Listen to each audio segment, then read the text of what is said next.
Ayan mga lods, buddy, magluluto na naman tayo ng favorite garlic buttered shrimp. Ito yung po ating mga ingredients. Butter, garlic, sili, konting asukal, siyempre asin at paminta. Sige po, let's go! Papainit muna tayo ng kawali. Yun, mainit natin kawali. Una natin ilagay yung ating butter.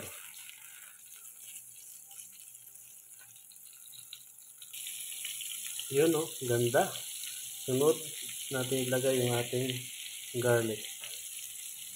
Haluin natin konti.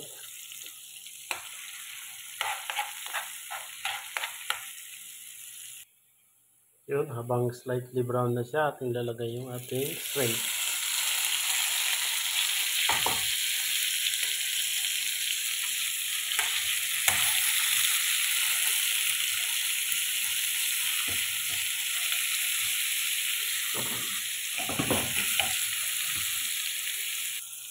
Yun, medyo na mula-mula na siya.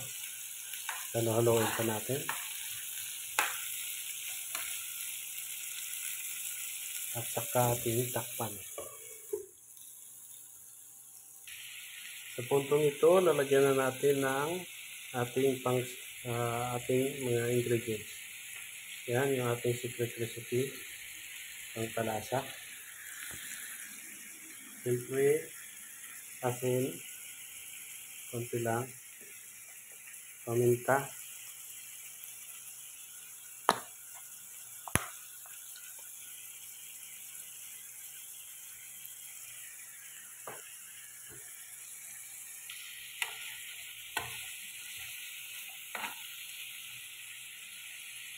lagay na natin yung ating konting asukal, siyempre yung sili, at ating halo-haloin. Okay, at muli hintayin lang natin ng 2 minutos, luto na ito. Yun, sa puntong ito luto na ang ating garlic buttered shrimp. Wow. Yun o, kainan na.